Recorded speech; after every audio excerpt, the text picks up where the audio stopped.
Sir ನಮಸ್ಕಾರ. ನೀವು ನೋಡ್ತಾ ಇದ್ದೀರಾ ವೇರೇಡ್ ಜನ ವಿಷಯ ಬಂದು ಬಿಗ್ ಬಾಸ್ಗೆ ಬಂದ ಚೈತ್ರ ಅವರ ಮದುವೆ ವಿಷಯ ಮಾತಾಡ್ತಾ ಇದ್ದೀವಿ. ನಿನ್ನೆ ತಾನೇ ನಡೆದ ಮದುವೆ ಬಗ್ಗೆ ಈ ವಿಡಿಯೋದಲ್ಲಿ ತಿಳಿಸ್ಕೊಡ್ತೀನಿ. ಏನಪ್ಪ ಆಯಿತು ಅವ್ರ ಮದುವೆಯಲ್ಲಿ ಅದೆಲ್ಲ ಈ ವಿಡಿಯೋದಲ್ಲಿ ತಿಳಿಸ್ಕೊಡ್ತೀನಿ. ಅದಕ್ಕಿಂತ ಮುಂಚೆ ಚಾನೆಲ್ನ ಸಬ್ಸ್ಕ್ರೈಬ್ ಮಾಡ್ಕೊಳ್ಳಿ. ಚೈತ್ರ ಅವರ ಗಂಡ ಏನೆಲ್ಲ ಕೆಲಸ ಮಾಡ್ತಾರೆ ಮತ್ತು ಅವರ ವಯಸ್ಸು ಎಷ್ಟು ಅಂತ ವಿಡಿಯೋದಲ್ಲಿ ತಿಳಿಸ್ಕೊಡ್ತೀನಿ. ಅದಕ್ಕಾಗಿ ಎಲ್ಲ ಸಬ್ಸ್ಕ್ರೈಬ್ ಮಾಡ್ಕೊಳ್ಳಿ. ಚೈತ್ರ ಅವರ ಗಂಡಂಗೆ ಎಷ್ಟಪ್ಪ ವಯಸ್ಸು ಅಂದರೆ ಚೈತ್ರ ಅವರ ಗಂಡಂಗೆ ವಯಸ್ಸು ಎಷ್ಟಪ್ಪ ಅಂದರೆ 29 ವರ್ಷ. ಇವರು ಏನು ಕೆಲಸ ಮಾಡ್ತಾರೆ ಅಂದರೆ ಅದು ಇವರು ಉಡುಪಿಲಿ ಒಂದು ಬಿಸ್ನೆಸ್ನ ಮಾಡ್ತಾ ಇದ್ದಾರೆ. ಆ ಬಿಸ್ನೆಸ್ ಯಾವುದು ಅಂತ ಇನ್ನೂ ತಿಳಿದಿಲ್ಲ. ಅದಾಗಿತ್ತು ಗೈಸ್ ಚೈತ್ರ ಅವರ ಗಂಡನ ಬಗ್ಗೆ. ಚೈತ್ರ ಅವ್ರ ಬಗ್ಗೆ ಹೇಳಿದರೆ ನಿಮಗೆಲ್ಲ ಗೊತ್ತಿರ್ಬೋದು. ಅವರೆಲ್ಲ ಬಿಗ್ ಬಾಸ್ಗೆ ಬಂದಿದ್ದಾರೆ ಮತ್ತು ಇವರು ವಾದ ಮಾಡೋದ್ರಲ್ಲಿ ತುಂಬ ಚೆನ್ನಾಗಿದ್ದಾರೆ ಅಂತ ನಿಮಗೆಲ್ಲ ಗೊತ್ತು. ಇಲ್ಲಿ ನೋಡ್ತಾ ಇರ್ಬೋದು ರಜತ್ ಅವರು ಏನು ಕೊಟ್ಟಿದ್ದಾರೆಪ್ಪ ಅಂದರೆ ಚೈತ್ರ ಅವರ ಗಂಡಂಗೆ ರೇಷ್ಮೆ ಪಂಚೆನ ಕೊಟ್ಟಿದ್ದಾರೆ. ನಿಮ್ಗೆ ಇಲ್ಲಿ ಕಾಣಿಸ್ತಾ ಇರ್ಬೋದು ರಾಮರಾಜ್ ರೇಷ್ಮೆ ಪಂಚೆನ ಕೊಟ್ಟಿದ್ದಾರೆ ಮತ್ತು ಚೈತ್ರ ಅವರು ಅವರ ಕಾಲು ಸಹ ಬೀಳ್ತಾರೆ.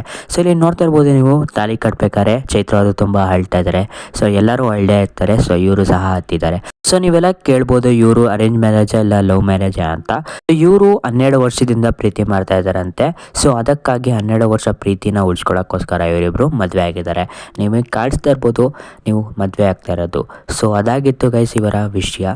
ಇವರು 12 ವರ್ಷ ಗಂಟ ಲವ್ ಮಾಡಿ ಇವಾಗ ಮದುವೆ ಆಗ್ತಿದ್ದಾರೆ. ತುಂಬ ಖುಷಿ ಆಗುತ್ತೆ 12 ವರ್ಷ ಗಂಟ ಲವ್ ಮಾಡಿ ಇವರು ಮದುವೆ ಆಗಿರೋದು.